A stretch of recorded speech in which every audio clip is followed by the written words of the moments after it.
السلام عليكم ورحمة الله وبركاته. حمدا ونصلي أما بعد.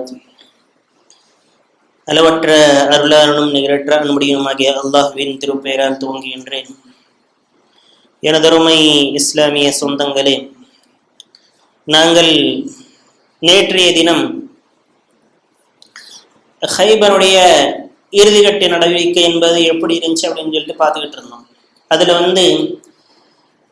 ஹப்ஷாவிலிருந்து, அதாவது அபிசீனியுடைய நாட்டிலிருந்து ஜாஃபர் ரலியல்லாஹு அன்ஹு அவர்களும் மற்றும் அபி மூசா அஷ்அரி குலத்தை சேர்ந்த நபர்களும் என்ன பண்ணாங்க, ஹைபருடைய அந்த இடத்திற்கு ரசூல் ஸல்லல்லாஹு அலைஹி வஸல்லம் அவர்களை காணுவதற்காக வேண்டி வந்தாங்க. அவங்களுக்கு ரசூல் ஸல்லல்லாஹு அலைஹி வஸல்லம் என்ன பண்றாங்க, அந்த பைத்துல் மால் இருந்து, அதாவது கனிமத்துடைய பொருட்கள் இருந்து அவங்களுக்கு பங்கும் கொடுக்குறாங்க. அதுக்கு பின்னாடி சஃபியா ரலியல்லாஹு தஆலாவுடன் கல்யாணம்ன்றது நடக்குது. இன்னொரு விஷயம் நம்ம என்ன பார்த்தோம், ஜைனப் பின்த் ஹாரிஸ் அப்படின்னு சொல்லக்கூடிய ஒரு பெண் ரசூல் ஸல்லல்லாஹு அலைஹி வஸல்லம் அவர்களை என்ன பண்றாங்க, கொல்வதற்கு முயற்சி பண்றாங்க, விஷம் கொடுத்து கொல்வதற்கு முயற்சி பண்றாங்க.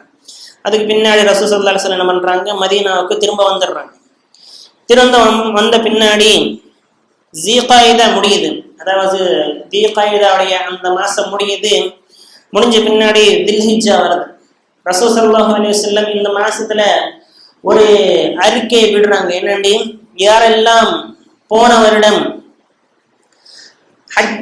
உம்ரா செய்வதற்காக வேண்டி இஹ்ராம் கட்டினாங்களோ, அதாவது பைத்துல் ரிஸ்வான்ல யாரெல்லாம் கலந்துக்கிட்டீங்களோ அவங்க எல்லாருமே என்ன பண்ணணும், உம்ரத்துல் கதா அப்படின்னு சொல்லக்கூடிய, அதாவது போன வருஷம் நம்மளுக்கு தடங்களாக இருந்து நம்ம விடுபட்ட ஒரு உம்ராவை எல்லோரும் செய்ய வேண்டும் அப்படின்னு சொல்லிட்டு என்ன பண்றாங்க, ஒரு அறிக்கையை விடுறாங்க.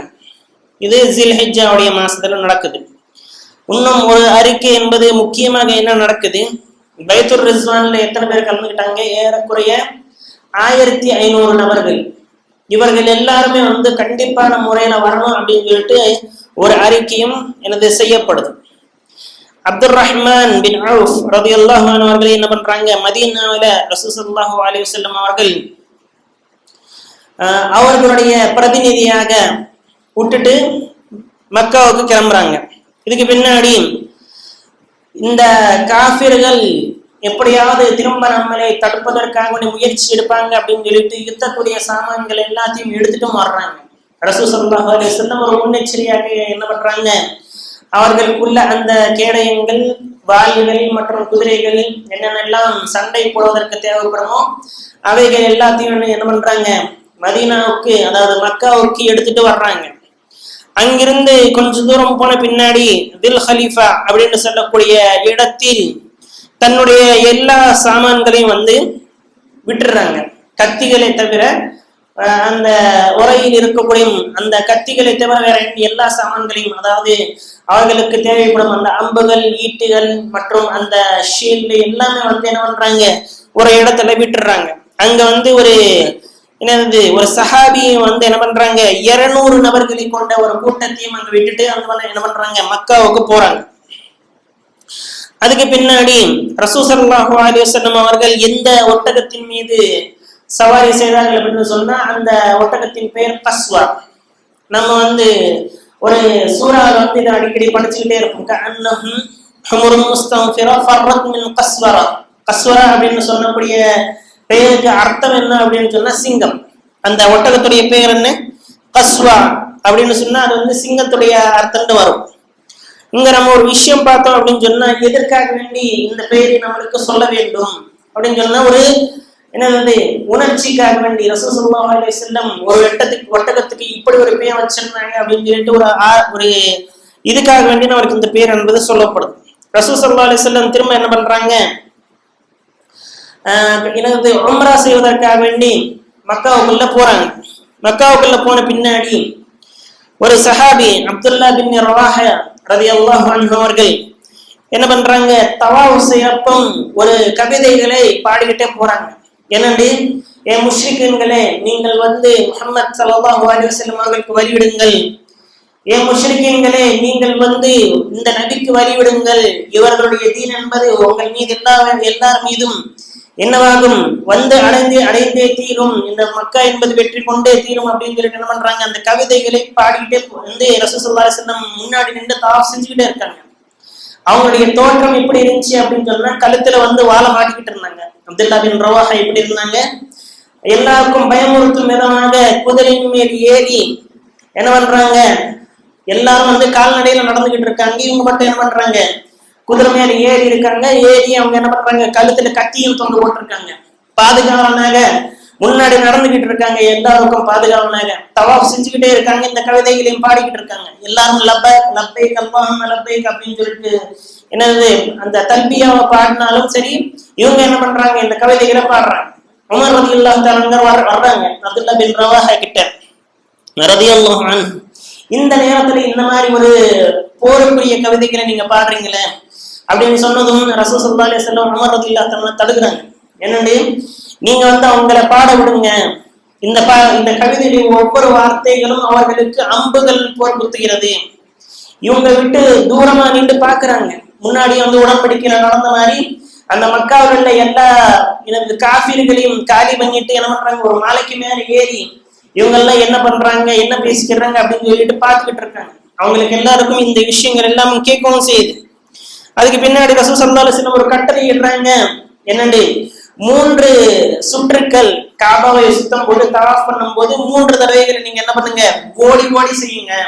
அந்த தவாஃப் எப்படி பண்ணுங்க, ஓடுங்க. இதுக்கான காரணத்தையும் சொல்றாங்க ரசூல் ஸல்லல்லாஹு அலைஹி வஸல்லம். மதீனாவுடைய அந்த காய்ச்சல் உங்களை சோம்பலாக்கி விட்டது என்று இந்த காஃபிர்கள் நினைக்க வேண்டாம். அதனால் நீங்க என்ன பண்ணுங்க, 3 தடவை இதை வந்து ஓடி தவாஃப் பண்ணுங்க. மித்த தடவைகள் என்ன பண்ணுங்க, நீங்க நார்மலாக தவாஃப் பண்ணிக்கலாம். ரசூல் ஸல்லல்லாஹு அலைஹி வஸல்லம் கட்டளையிட்ட மாதிரி அங்க வந்து 3 தடவைகள் ஓடப்படுது. அதற்கு பின்னாடி வந்து ரசூல் ஸல்லல்லாஹு அலைஹி வஸல்லம் அவர்கள் ஹஜ்ரே அஸ்வத் கல்லை தன்னுடைய அசாவால், தன்னுடைய தடியால், கைத்தடியால் என்ன பண்றாங்க, தொடுறாங்க. அதுக்கு பின்னாடி சஃபா மர்வாவுக்கு நடுவில் வந்து சஈன்றது, அதாவது ஓடுறது நடக்குது. என்னது, ஓடுவாங்கல்ல சஃபா மர்வாவுக்கு நடுவுல. அதுக்கு பின்னாடி அதே ஒரு இடத்துல வந்து குர்பானியும் நடக்குது. அதுக்கு பின்னாடி ரசூல் ஸல்லல்லாஹு அலைஹி வஸல்லம் என்ன பண்றாங்க, ஹலப் செய்யறாங்க, அதாவது மொட்டை அடிச்சுக்கிறாங்க. சஹாபாக்கள் எல்லாரும் என்ன பண்றாங்க, தன்னுடைய உம்ராவை பூர்த்தி செஞ்சுட்டாங்க. பூர்த்தி செஞ்ச பின்னாடி அந்த மக்காவில இருக்கும் போது ஜாஃபர் ரலியல்லாஹு தஆலாவுடைய, அதாவது ஹம்ஸா ரலியல்லாஹு தஆலாவுடைய மகள், சின்ன மகள், அவங்க வந்து என்ன பண்றாங்க, அலி ரலியல்லாஹு தஆலா பார்த்துட்டு எனது சின்ன தந்தையா அப்படின்னு சொல்லிட்டு ஓடி வர்றாங்க. சின்ன பாப்பாவை அப்படின்னு சொல்லிட்டு என்ன பண்றாங்க, ஓடி வர்றாங்க. அவங்களை தூக்குறாங்க. தூக்குன உடனே இது நிறைய சஹாபாக்களுக்கு நடுவுல, அதாவது உதாரணத்துக்கு அலி பின் அபி தாலிப் ரலியல்லாஹு அவர்கள், இப்னு அப்பாஸ் ரலியல்லாஹு தஆலா அவர்கள், ஜாஃபர் ரலியல்லாஹு தஆலா அவர்கள், இவர்கள் 3 பேரும் வந்து அண்ணன் தம்பிகள் இல்லையா. அதனால வந்து இந்த மகளுடைய அந்த பொறுப்பு என்பது எனக்குத்தான் அதிகமாக இருக்க வேண்டும் அப்படின்னு சொல்லிட்டு 3 பேர் வந்து வாக்கு தகராறுன்றது நடக்குது. ரசூல் ஸல்லல்லாஹு அலைஹி வஸல்லம் என்ன பண்றாங்க, இந்த பெண்ணுடைய பொறுப்பை, அதாவது இந்த பெண் குழந்தையுடைய பொறுப்பை யாருக்கு கொடுக்குறாங்க, ஜாஃபர் ரலியல்லாஹு தஆலா கொடுக்குறாங்க. இதுக்கு இன்னொரு காரணமும் இருக்குது. ஏன்னு சொன்னா, ஜாஃபர் ரலியல்லாஹு தஆலாவுடைய மனைவி யாரு, இந்த குழந்தை இருக்குதுல அவங்களுடைய ஹாலா, அதாவது சின்னம்மா.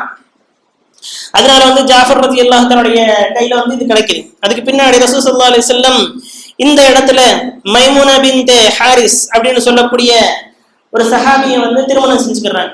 இதுக்கு முன்னாடி யாருடைய இதுக்கு இவங்க வந்து கல்யாணம் செஞ்சுக்கிறதா இருந்துச்சு அப்படின்னு சொன்னா, ஜாஃபர் ரலியல்லாஹு தஆலா தேடப்பட்டுச்சு. பெண்ணை ஜாஃபர் ரலியல்லாஹு தஆலா வந்து தேடப்பட்டுச்சு. மைமூனா பின்த் ஹாரிஸ் வந்து தேர்வு செஞ்சாங்க. ஆனா வந்து இவங்களுடைய தங்கச்சி என்ன பண்றாங்க, ஏற்கனவே ஜாஃபர் ரலியல்லாஹு தஆலா கல்யாணத்துல இருக்காங்க. 2 அக்கா தங்கச்சிகளை ஒரே நேரத்துல கல்யாணம் முடிச்சுக்கிற கூடாது அப்படின்ற ஒரு காரணத்துக்காக என்ன பண்றாங்க, முஹம்மது ஸல்லல்லாஹு அலைஹி வஸல்லம் அவர்களுக்கு எனது அறிக்கை விடப்படுது, அதாவது கோரிக்கை வைக்கப்படுது. ரசூல் ஸல்லல்லாஹு அலைஹி வஸல்லம் கல்யாணம்ன்றது முடிச்சுக்கிறாங்க. இது பின்னாடி ரசூல் ஸல்லல்லாஹு அலைஹி வஸல்லம் அவர்கள் 3 நாட்கள் மக்காவிலேயே இருந்தாங்க. 3 நாட்கள் என்ன பண்றாங்க, மக்காவிலேயே தங்குறாங்க. மக்காவில தங்கிட்டு பின்னாடி ரசூல் ஸல்லல்லாஹு அலைஹி வஸல்லம் அவர்களுக்கு காஃபிர்கள் அலி ரலியல்லாஹு தஆலா மூலமாக ஒரு செய்தியை சொல்றாங்க. நீங்கள் வந்த வேலை முடிஞ்சிருச்சு, முஹம்மது ஸல்லல்லாஹு அலைஹி வஸல்லத்தை திரும்பி போக சொல்லுங்க, இங்க உள்ள மக்கள் எல்லாரும் வந்து பயப்படுறாங்க அப்படின்னு சொல்லிட்டு. அதுக்கு பின்னாடி ரசூல் ஸல்லல்லாஹு அலைஹி வஸல்லம் என்ன பண்றாங்க, மதீனாவுக்கு திரும்பிடுறாங்க. திரும்பின பின்னாடி ரசூல் ஸல்லல்லாஹு அலைஹி வஸல்லம் மக்காவில இருந்து கிளம்புற உடனே ஒரு 4 கூட்டங்களை வெவ்வேறு இடத்துக்கு அனுப்பிவிட்டு, அதாவது மதீனா மேல இனிமே யாரும் கண்ணே வைக்க கூடாது. அதாவது மதீனாவுக்கு போருக்கு சம்பந்தமே இருக்கக்கூடாது. எல்லாருடைய மனசுலையும் ஒரு பயத்தை ஏற்படுத்தணும் அப்படின்னு சொல்லிட்டு 4 இடத்துக்கு என்ன பண்றாங்க, 4 விதமான குழுக்களை அனுப்பிட்டு ரசூல் ஸல்லல்லாஹு அலைஹி வஸல்லம் மக்காவுக்கு திரும்ப வந்துடுறாங்க.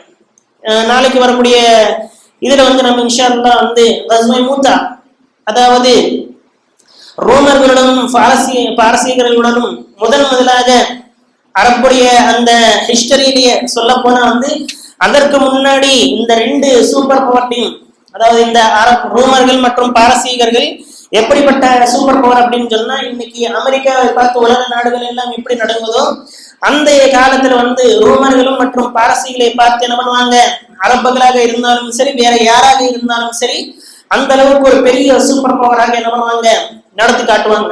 இந்த ஒரு ஹஜ்ஜத்தில், அதாவது உம்ராவுல் கதாவில தான் வலீத் ரலியல்லாஹு தஆலா அன்ஹு அவர்கள், வலீத் பின் வலீத் அப்படின்னு சொல்லிட்டு முன்னாடி நம்ம கேள்விப்பட்டோம்ல, வலீத் பின் முகைராவுடைய பெரிய குழந்தை யாரு, வலீத் பின் வலீத்.